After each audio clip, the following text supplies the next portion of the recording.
Selamat pagi Bapak dan Ibu, para devosan kerahiman ilahi. Bacaan hari ini dari buku harian Santa Faustina, nomor 472 sampai dengan 473. Pada hari berikutnya, dalam misa kudus, sebelum pengangkatan hosti dalam doa syukur agung, roh ini mulai melakukan kata-kata ini. Kudus, kudus, kudus. Suaranya seperti suara 1000 makhluk. Sama sekali mustahil untuk merumuskannya dengan kata-kata. Tiba-tiba rohku berpadu dengan Allah. Dan pada saat itu juga aku melihat keagungan dan kekudusan Allah yang tak terselami. Dan pada saat yang sama, aku menyadari kehampaan diriku sendiri. Lebih jelas daripada kapanpun sebelumnya, aku mengenal ketiga pribadi ilahi, Bapa, Putra, dan Roh Kudus. Tetapi keberadaan mereka, sifat mereka, dan keagungan mereka adalah satu. Jiwaku bersatu dengan ketiga pribadi ini.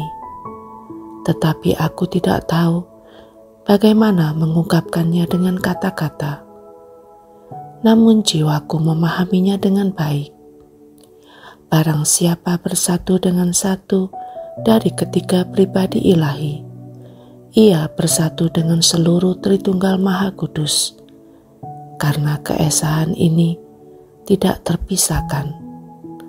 Penglihatan ini, atau lebih tepat, pemahaman ini memenuhi jiwaku dengan kebahagiaan yang tak terbayangkan, sebab Allah sedemikian besar. Apa yang kulukiskan tidak dapat kulihat dengan mata indrawi, seperti pada kesempatan-kesempatan sebelumnya. Tetapi murni secara batin, murni secara rohani, sama sekali bebas dari indera. Peristiwa ini berlangsung sampai akhir misa kudus. Peristiwa ini sekarang sering terjadi padaku, dan tidak hanya di kapel, tetapi juga di tempat kerja, dan kadang-kadang terjadi ketika aku tidak begitu mengharapkannya. Ketika Bapa pengakuanku pergi, aku mengaku dosa kepada Uskup Agung.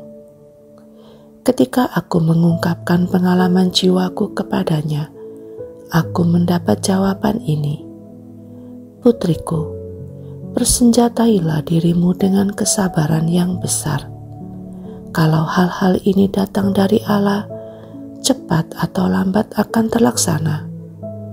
Maka tenangkanlah hatimu. Dalam masalah ini, aku memahami engkau sepenuhnya, putriku. Dan sekarang, mengenai gagasanmu untuk meninggalkan kongregasi dan mendirikan suatu kongregasi lain, jangan menuruti gagasan-gagasan seperti itu, karena ini sudah bisa menjadi suatu godaan batin yang serius. Sesudah pengakuan dosa ini, aku berkata kepada Tuhan Yesus, "Mengapa Engkau menyuruh aku melaksanakan hal-hal yang sedemikian, tetapi tidak membuka kemungkinan untuk melaksanakannya?"